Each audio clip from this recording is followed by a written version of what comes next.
Počúvajte všetci, tu je El Habilis a tu je El Andreos. Práve sme vonku, keď pre chvíľku snežilo jak svíňa, len už nesneží tako. Prečo sneží? Hej, presne, vidíte, aha. Začalo zase snežiť.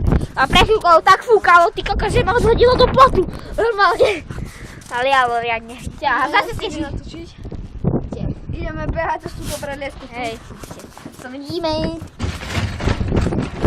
No poď, idem ja. The bosses, El Bosses.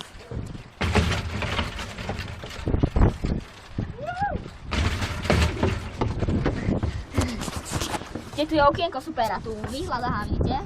Bytovky. Práve sme pri výtovkách, Hej. lebo inde nemôžeme byť. No môžeme, len sa nám nechce. Ale inak by sme boli u nás doma. Hej, len máme vypnutú elektriku všetci. Celé mesto naše dedinské. Celé naše mesto má vypnutú elektriku. Hej, a keď tu není mesto, ale dedina, ale nevadí. Všade vypnutá elektrika. No už možno zapli, ale nevieme to isto. Sa radšej skrieme v bude, lebo fúka jak svinia. No. A domov sa nám nechce. Hej, ja domov sa nám Bo nechcem. doma je nuda. Hej.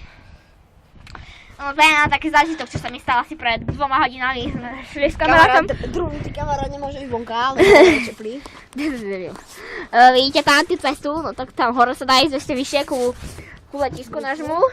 Aj ku družstvu. Aj ku letisku, no. A my sme šli tou cestou. Keď utriem kameru, lebo je zabrkaná.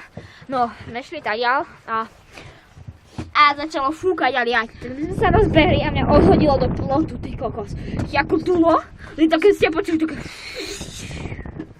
A spával stĺp. Sme to aj chceli natočiť, ale... Len nestíhali sme.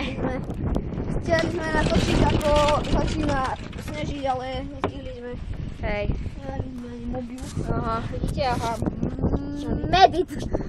Motor oil. Slow naft. Čakajte, idem zavrieť. Pesok mokrý, blatozný.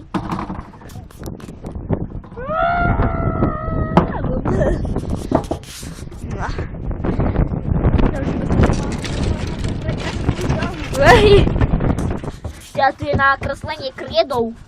Je to nakreslenie kriedov? Nie. Nedáš pustiť? Zaber kriedu, chod do školy. Malujeme celý domček, nie? Hej, na ružovo. Moja obľúbená farba. Tento vedľa, to je taký kokot, vieš.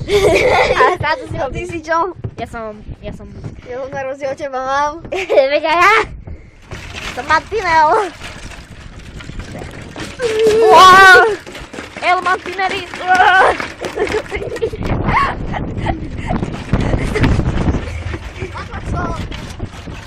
Super hojdačka. Zima. Ja tam sme také liezli, keď sme boli mali na tú strechu, len teraz by sme sa preborili. Čo lezieme? A to je pravda. A ja som neliezol z toho. No tak určite sa s vami El Habilis a El Andreos. Čaute!